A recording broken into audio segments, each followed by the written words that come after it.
Pada tahun 1920-an, seorang warga negara Jerman bernama Eugen Herigel berpindah ke Jepang dan mulai berlatih Kyudo, seni bela diri panahan Jepang. Herigel belajar dengan seorang master Kyudo legendaris bernama Awa Kenzo. Menurut Kenzo, penting bagi pemula untuk menguasai dasar-dasar memanah sebelum mencoba untuk menembak target sebenarnya. Selama 4 tahun pertama, Herigel cuman diizinkan menembak gulungan jerami yang jaraknya cuman 7 kaki aja. Sampai akhirnya dia diizinkan menembak sasaran sesungguhnya. Hasil yang diharapkan tidak sesuai dengan apa yang dia inginkan, malah justru sangat buruk. Anak panah terbang jauh keluar jalur dari sasaran yang dia bidik.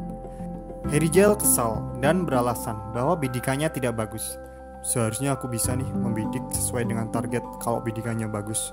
Tetapi Awa Kenzo menjawab, sebenarnya bukanlah apa yang kau bidik yang penting, tetapi bagaimana kamu merasakan dan memikirkan proseslah yang menentukan hasilnya. Frustasi dengan gurunya, Herigel berseru, kalau gitu kamu coba aja deh nembak pakai mata tertutup. Mendengar kata-kata itu, Awa Kenzo berhenti sejenak dan kemudian berkata, datanglah menemuiku malam ini. Setelah malam tiba, kedua pria itu kembali ke halaman tempat latihan panahan berada. Kenzo berjalan ke lokasi panahan dengan biasanya, tapi kali ini dengan target tersembunyi di suatu tempat di malam hari. Master panahan ini mengambil posisi menembak, menarik tali busur dengan erat dan melepas anak panah pertama di dalam kegelapan malam. Herigel kemudian berkata, kalau dengar dari suaranya, itu kayaknya kena target ya. Segera Awa Kenzo menarik panah kedua dan sekali lagi menembak dalam gelapnya malam. Herigel melompat dan berlari melintasi halaman untuk memeriksa target. Dia pun menyalakan api di dekat target, dan dia sangat tertegun karena panah pertama bersarang penuh di tengah sasaran. Sedangkan panah kedua menancap di belakang memecah punggung panah yang pertama, dan menerobos masuk melalui poros sebelum menancapkan dirinya di sampingnya. Everything is aiming, atau semuanya bertujuan.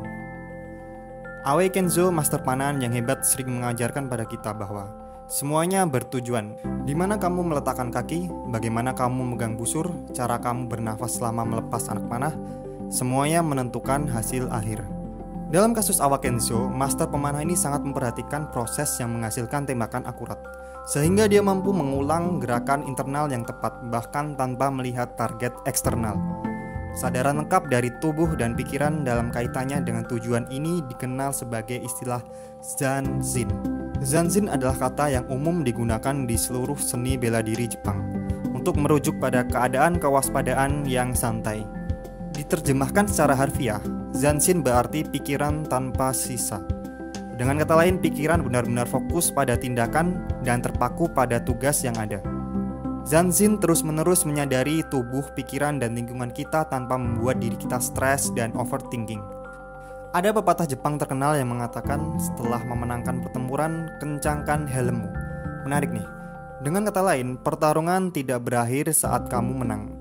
Pertarungan hanya berakhir saat kamu malas, saat kamu kehilangan rasa komitmen, saat kamu tidak konsisten, dan saat kamu berhenti melakukan. Ini adalah nilai dari sebuah Zanzin, tindakan hidup dengan kewaspadaan terlepas dari apakah tujuan itu telah tercapai atau belum. Bagaimana kalau kita bawa filosofi ini ke dalam kehidupan lain? Aku kasih contoh 3 ya di sini ya. Karena saya seorang content creator, maka saya akan memberikan contoh sebagai seorang content creator. Perjuangan tidak berakhir saat kamu mendapatkan follower atau subscriber yang kamu inginkan. Entah itu 1000, 100.000, 1 juta. Perjuangan itu berakhir ketika kamu menganggap diri kamu sebagai produk yang sudah jadi. Atau dalam kasus ini adalah content creator yang sudah mapan. Ketika kamu kehilangan kewaspadaan yang diperlukan untuk terus meningkatkan keahlian kamu sebagai content creator. Poin kedua, aku memberikan contoh tentang kesehatan ya. Pertarungan tidak berakhir saat kamu akhirnya mencapai berat badan yang ideal bagimu. Perjuangan berakhir ketika kamu kehilangan komitmen dan melewatkan diet atau olahraga untuk menjaga berat badanmu untuk tetap ideal. Diet dan olahraga sehat bukanlah sebuah alat untuk mencapai tujuan, melainkan sebuah lifestyle gaya hidup yang harus tetap dijaga. Aspek ketiga adalah entrepreneurship. Pertempuran tidak berakhir saat kamu melakukan penjualan yang besar. Pertempuran berakhir ketika kamu menjadi sombong dan berpuas diri. Ingat ya, di atas langit masih ada Jeff Bezos dan Elon Musk. Musuh dari pengembangan diri bukanlah kegagalan atau kesuksesan. Musuh pengembangan diri adalah kebosanan, kelelahan, dan kurang konsistensi. Musuh pengembangan diri adalah kurangnya komitmen terhadap proses, karena proses adalah segalanya. Seni Zanzin dalam kehidupanmu sehari-hari. Kita hidup di dunia yang terobsesi dengan hasil. Seperti Harijal, kita memiliki kecenderungan untuk terlalu menekankan apakah panah mengenai target atau tidak. Namun, jika kita memasukkan intensitas dan fokus serta ketulusan itu ke dalam proses, di mana kita dapat meletakkan kaki kita, bagaimana kita memegang busur, bagaimana kita bernafas selama melepas panah, maka anak panah yang mengenai target hanyalah sebuah efek samping dari proses panjang yang kita nikmati sebelumnya. Poin dari semuanya ini adalah, jangan pernah khawatir dengan hasil. Intinya adalah sukailah pada kebosanan, melakukan pekerjaan dan menikmati setiap bagian dari prosesnya.